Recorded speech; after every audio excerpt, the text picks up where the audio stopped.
Greetings from Tokyo, my dear friends. This is Daisuke, and I very much hope that this video finds you well and in very good spirits wherever you are in the world. And I'd like to continue on, if I may, with regard to some films or TV series, as the case may be, so works that I'm just talking about in the spirit of the season, which is now October 2020. So these are maybe horror films or some kind of tales of the macabre or something of that nature. Again, keeping with the Halloween tradition. Today I'd like to talk about a film which is from 1986 from the United States. And it is based off of a script which is written by Charles Edward Pogue, and it is directed by Anthony Perkins. This is from, as I said, 1986, and the name of the film is Psycho 3. Psycho 3 is, as you can tell from its name, is a sequel with respect to a film that was made in 1960 called Psycho. And then there was a subsequent sequel made many years later in the early 1980s called Psycho 2. And now we have Psycho 3. I have this film here on a Scream Factory Region A Blu-ray, and so it's a really nice Blu-ray of this film. It indicates on the back of what I have 1983, but my understanding is that the film is actually, it's not 1983, but it's 1986. So the film is a 1986 film. But be that as it may, this is, I think, a really very excellent presentation from Scream Factory, as usual, of a very interesting film. Now, I should say from the outset that this is a film that has scenes of gory violence in many areas, and also there's some scenes of nudity and sexuality, and so I don't think this film is for everyone, that's for sure. So please don't worry if this isn't your cup of tea. So there's no need to feel compelled to watch something that you don't want to watch. So no worries about that at all, my friends. But for those of you for whom this kind of film is okay, then we have, what can we make of this film, Psycho 3? I have chosen this film, I suppose, because I really admire the approach that the filmmakers, in particular director Anthony Perkins, are trying to employ with this particular project. And I say this because this is a film that I think is so reliant upon what could be described as being a cinematically portrayed psychological examination of the character of Norman Bates, which I think is very important because, without going into too much detail about the other films and this film, I can say that, at least from my point of view, to a certain degree anyway, the other films were not necessarily focusing in on a full-out psychological examination of Norman Bates as a character. There were, of course, moments and instances where we got into the mind and thinking of this particular character to a certain degree anyway in Psycho and then in Psycho 2. But I would suggest that here in Psycho 3 we get an even more we get a deeper and fuller psychological examination of the character. Now, that's not to say anything against Psycho 2 or Psycho, because those films, I think, had different trajectories and different plans and different objectives with respect to their relative stories. So they I think, each work in their own way very effectively. But for Psycho 3, I think there is a trajectory that I can argue is a little bit different, related but different.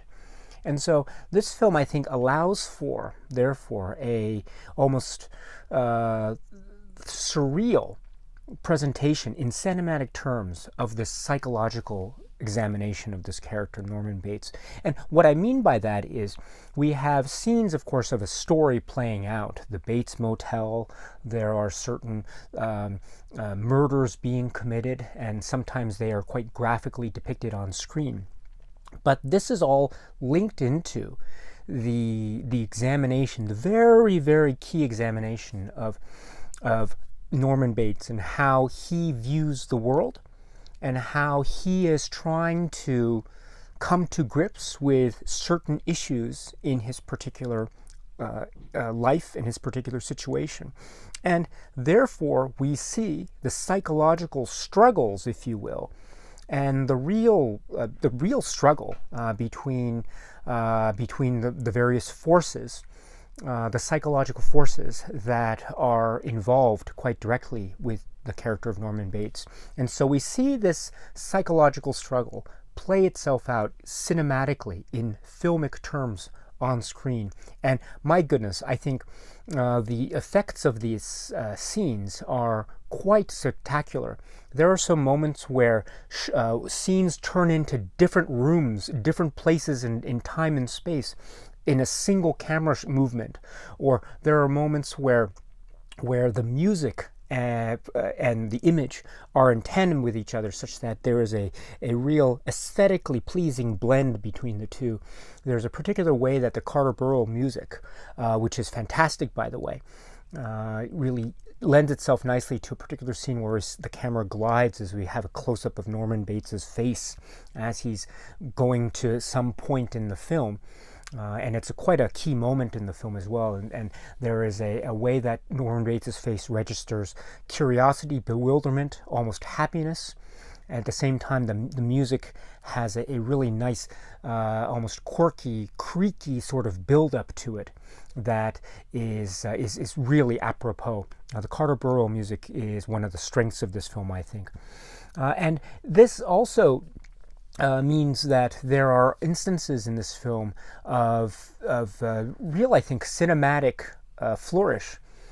And it's sometimes in the way that certain intense scenes are portrayed, and also in the way that non-violent scenes are portrayed. And the flourish comes in visual terms. It also comes in very, quite almost over-the-top, dry black humor that plays itself out in some really eerie and almost laugh out loud because they're so uncomfortable types of comic moments that I think are also in keeping, in essence and spirit anyway, with the kind of humor lines that and humor strands of theme and narrative that we saw all the way back with Alfred Hitchcock's Psycho in 1960. And that brings to another point too, which is that what I also admire about this film is that it has certain ways that it tries to link to the past, as it were, in terms of Psycho, and then the more immediate past of Psycho 2. The film Psycho 3 does deal with some plot threads that were addressed in Psycho, and in particular Psycho 2, and it deals with them, I think, in a very narratively satisfactory way. But also thematically, and perhaps even spiritually, this film, I think very effectively so, is also not just borrowing from the Hitchcock tradition, but also I think really effectively paying homage to that tradition. So such that we see shots very early on, pre-credits point in time, for example, that are, I think, very reminiscent of some other Hitchcock films like Vertigo. And we see, of course, homages to the original Psycho. And we see the kind of ways in which the homage is used, but then it's turned on its head slightly, and so we are always left off balance, not quite knowing what indeed is going on, which is, I think, another fascinating thing about this film, too. There is still an air of mystery that is occurring throughout the film, although, as I indicated earlier, this is a film that is, I would suggest, quite firmly rooted in what I would call a cinematically portrayed psychological examination of this character of Norman Bates. And so in that instance, I think this film stands out, or is maybe different from the approaches that we saw in the earlier films. At least that's my view of it. Then there are some moments that are very terrifying and lit with such panache and such artistry that they really almost make the skin crawl in terms of a real effect. And I dare say that there is, of course, a violence quotient here, and we are dealing with a film that also could be described in very reasonable terms to be an example of an American mid-'80s slasher film. So it does have those traits of the slasher subgenre of horror. That's for sure. But I do want to return to this point that it is, I think, true to its heart, a fascinatingly depicted, well-rendered examination, psychological examination, in filmic cinematic terms of a fascinating character that is Norman Bates. And what that means, therefore, is that the camera itself becomes almost amorphous. Scenes can blend into other scenes without an edit. We can have quick, almost absurdly stylized zooms and zoom outs. We can have incredibly bizarre, surrealistic uses of lighting. There's a particular moment when the lighting in a room all of a sudden becomes this kaleidoscopic swirl that makes no sense in the real world, but it makes perfect sense in the kind of cinematically rendered psychological examination that this film, I suggest, proposes. And thus, the sky's the limit, which I think makes for very exciting cinema indeed. And so that's what I think works so well for me, which is at the heart of this film, Psycho 3. And I should say finally that the acting and the way that the characters are introduced, there are many great performances. Roberta Maxwell comes to mind, Anna Scarwood comes to mind, Jeff Fahey comes to mind, and of course, there is the performance by Anthony Perkins. And his performance here is very quirky, very tender, tragic, and it's a really phenomenal performance because he registers frustration, bewilderment, curiosity, danger, but also helplessness. And he's like a young boy just trying to figure out the confusions of the world through his eyes. All the while, all this chaos is happening both around him and also within him. So it is a tour de force performance from an actor that is top class, highest caliber. That is Anthony Perkins. And the way that he was able both to balance the duties both behind the camera and in front of the camera, I think, is a testament to the artistic craft and focus and vision that he brought to this film. So of course his presence is just invaluable, absolutely essential, and it wouldn't be the film it is without him there. So this is the film Psycho 3, and as I indicated to you before, this is the Scream Factory Region A Blu-ray. I think it's I don't know if it's still in print. I hope it is. If not, then I'm sure there are other means to be able to watch this film.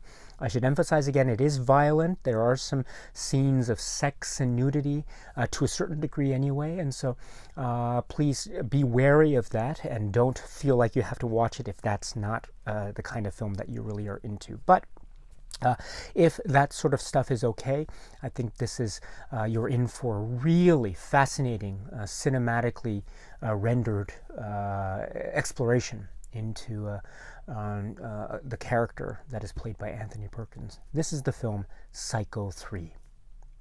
Okay, my friends, so that's it for now. And so until we meet again, please be happy and healthy and well, and please keep on watching a lot of great movies.